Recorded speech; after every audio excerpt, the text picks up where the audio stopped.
సరే, నేరుగా ఈరోజు టాపిక్లోకి వెళ్ళిపోదాం. ఎక్కడ చూసినా ఇప్పుడు హంటా వైరస్ గురించే ఒకటే చర్చ నడుస్తోంది కదా. ఈ కొత్త వైరస్ అవుట్బ్రేక్ ప్రపంచాన్ని నిజంగానే ఒక పానిక్ మూడ్లోకి నెట్టేసింది. అసలు ఈ భయంకరమైన వైరస్ కథేంటి, దీని చుట్టూ ఇంటర్నెట్లో విపరీతంగా సర్క్యులేట్ అవుతున్న థీరీస్ ఏంటి అనేది ఈ సోర్స్ మెటీరియల్ విశ్లేషణలో మనం చాలా డీటెయిల్డ్గా తెలుసుకుందాం.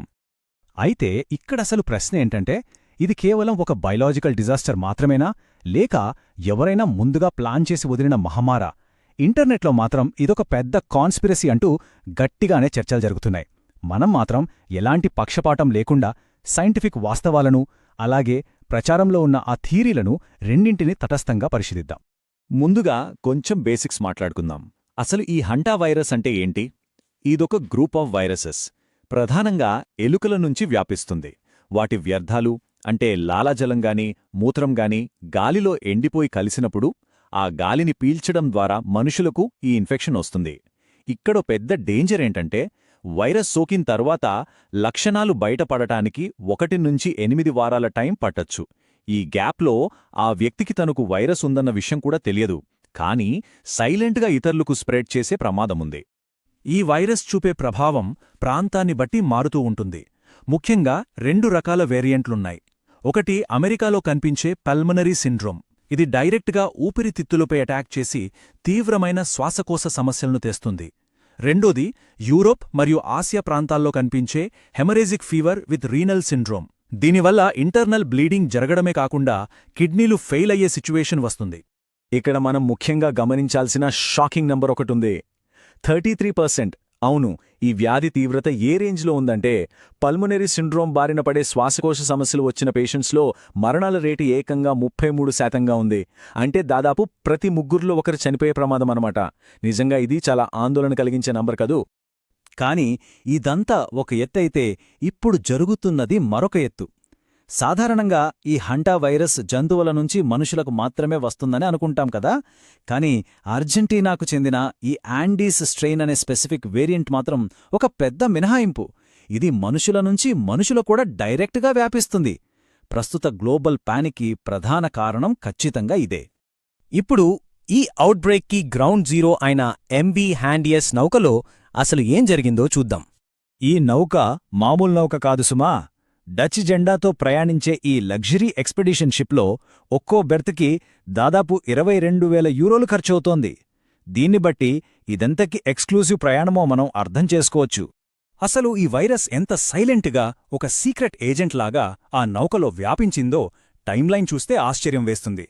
ఏప్రిల్ 1న ప్రయాణం మొదలైంది. ఏప్రిల్ 6 కల్లా ఒక డచ్ ప్యాసింజర్కు జబ్బు చేసింది. ఏప్రిల్ 11న ఆయన ఆ నౌకలోనే చనిపోయారు. అక్కడున్న డాక్టర్లు మొదటేమనుకున్నారంటే, ఇది వయసు వల్ల వచ్చిన సహజ మరణం అనుకున్నారు. ఆ తర్వాత ఏప్రిల్ 24న సెయింట్ హెలెనా ద్వీపంలో ప్రయాణికులు దిగేవరకు అసలక్కడ ఇంత పెద్ద ప్రమాదం పొంచి ఉందన్న విషయం ఎవ్వరికీ తట్టనేలేదు. ఈ విపత్తు అసలు స్వరూపం ఎప్పుడు బయటపడిందంటే, నౌకలో మరణించిన వ్యక్తి భార్య సెయింట్ హెలెనాలో దిగి అక్కడనుంచి సౌతాఫ్రికా వెళ్లి కమర్షియల్ ఫ్లైట్ ఎక్కారు. టేకాఫ్కు ముందే ఆమె సడన్గా కుప్పకూలిపోయారు. ఆమె మరణించాక టెస్టు చేస్తేగాని ఇది భయంకరమైన యాండీస్ స్ట్రెయిన్ హంటా వైరస్ అని ప్రపంచానికి కన్ఫర్మ్ కాలేదు. కాని అప్పటికే జరగాల్సిన నష్టం జరిగిపోయింది. విమానంలో ఆమె డజన్ల కొద్దీ ప్రయాణికులకు కాంటాక్ట్ అయ్యారు. అక్కడినుంచి ఈ వైరస్ ప్రపంచవ్యాప్తంగా ఎలా వ్యాపించింది, దేశాలు ఎవాక్యుయేషన్ ఎలా చేశాయో ఇప్పుడు గమనిద్దాం. ఆ నౌక నుంచి దిగిన ప్రయాణికులు తమకేమీ తెలియకుండానే వైరస్ క్యారియర్లుగా మారిపోయారు. చూస్తుండగానే Netherlands, Germany, Switzerland, UK, Spain, France, Singapore, Canada మరియు అమెరికా ఇలా దాదాపు డజన్కు పైగా దేశాలకు ఇది పాకేసింది. పరిస్థితి చేజారిపోతుండటంతో వరల్డ్ హెల్త్ ఆర్గనైజేషన్ వెంటనే అలర్ట్ అయ్యి ఒకేసారి ఈ దేశాలన్నింటితో కోఆర్డినేట్ చేయాల్సొచ్చింది. ఆ తర్వాత ఆ నౌక స్పెయిన్కి చేరుకోగానే అధికారులు తీవ్రమైన జాగ్రత్తలు తీసుకున్నారు. కఠినమైన జీరో కాంటాక్ట్ పద్ధతిలో ఎవాక్యుయేషన్ మొదలుపెట్టారు. అంటే స్థానికులకు ఎలాంటి ఎక్స్పోజర్ లేకుండా నౌకలోని ప్రయాణికులను చిన్న చిన్న గ్రూపులుగా స్పీడ్ బోట్ల ద్వారా తీసుకెళ్లి డైరెక్ట్గా విమానాల్లో ఎక్కించి వారి వారి దేశాలకు పంపించేశారు. ఇదంతా ఒకెత్తైతే యూకే గవర్నమెంట్ తీసుకున్న యాక్షన్ మాత్రం ఒక హాలీవుడ్ థ్రిల్లర్ని తలపిస్తుంది. నౌక అంతకుముందు ఆగిన ఒక అత్యంత రిమోట్ ఐలాండ్లో అనుమానిత లక్షణాలున్న ఒక ప్రయాణికుడు దిగారు. అక్కడ ఎలాంటి మెడికల్ ఫెసిలిటీస్ లేవు. దాంతో ప్రాణనష్టం జరగకుండా యూకే ప్రభుత్వం ఏకంగా మిలిటరీ పారాట్రూపర్లను, మెడికల్ సప్లైస్ను విమానాల ద్వారా ఆ ద్వీపంలో డ్రాప్ చేసింది. పరిస్థితి ఎంత సీరియస్గా మారిందో అర్థం చేసుకోవచ్చు కదా. ఈ విశ్లేషణ మూలాల్లో భారతదేశం రెస్పాన్స్ని కూడా మెన్షన్ చేశారు. నౌకలో పనిచేస్తున్న 2 ఇండియన్ క్రూ మెంబర్స్ నెదర్లాండ్స్లో సేఫ్గా క్వారంటైన్లో ఉన్నారు. ఇక ఇండియాలో కూడా ప్రివెంటివ్ మెజర్స్ మొదలయ్యాయి. ముఖ్యంగా కొచ్చి పోర్ట్లో షిప్స్ ద్వారా ఎవరైనా వస్తే కఠినమైన హెల్త్ డిక్లరేషన్స్ ఇవ్వాలని నిబంధనలు అమలు చేస్తున్నారు. ఇక ఇప్పుడు అసలైన మిస్టరీ కోణంలోకి వద్దాం. ఇది ముందుగా ప్లాన్ చేసిన మహమ్మారి అని చెప్పే ఇంటర్నెట్ కాన్స్పిరసీ థీరీసేం చెప్తున్నాయో చూద్దాం. సోర్స్ మెటీరియల్ ప్రకారం థీరిస్టులు ఒక ఇంట్రెస్టింగ్ కోయిన్సిడెన్స్ని పాయింటౌట్ చేస్తున్నారు. అదేంటంటే, సరిగ్గా ఈ అవుట్బ్రేక్కి ముందే అర్జెంటీనా మరియు అమెరికా దేశాలు వరల్డ్ హెల్త్ ఆర్గనైజేషన్ నుంచి బయటకొచ్చేశాయి. దీనివల్ల ఏమవుతుంది? తమ దేశాల్లో ఏవైనా అవుట్బ్రేక్స్ వస్తే వాళ్ళు డబ్ల్యూహెచ్ఓకి రిపోర్ట్ చేయాల్సిన పనే లేదు. అసలు వైరస్ మూలాలను కప్పిపుచ్చేందుకే ఇలా ముందస్తు ప్లాన్ ప్రకారం ఆ దేశాలు బయటకొచ్చేశాయనేది వాళ్ళ ప్రధాన వాదన. ఈ థియరీలను సపోర్ట్ చేస్తూ వాళ్ళు చూపిస్తున్న టైమ్లైన్ నిజంగానే ఆశ్చర్యంగా ఉంటుంది.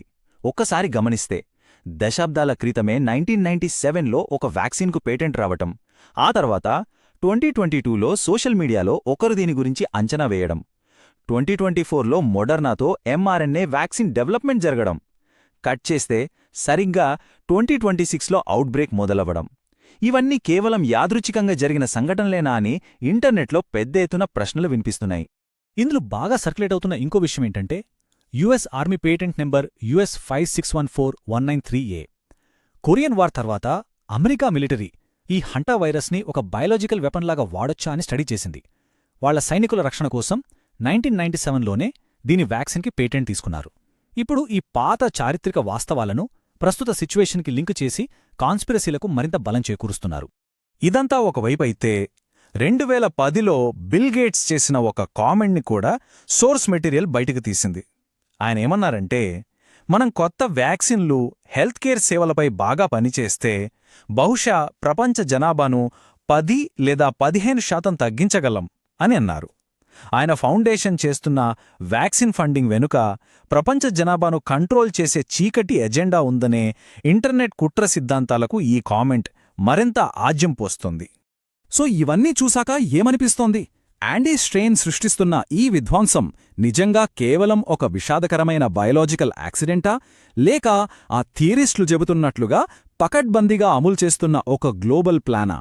ఏదేమైనా ఈ గ్లోబల్ హెల్త్ ఎమర్జెన్సీ వెనుక ఉన్న సైంటిఫిక్ రియాలిటీని, ఈ కాన్స్పిరసీ థీరీలని బేరీజు వేసుకోవాల్సిన అవసరం ఎంతైనా ఉంది.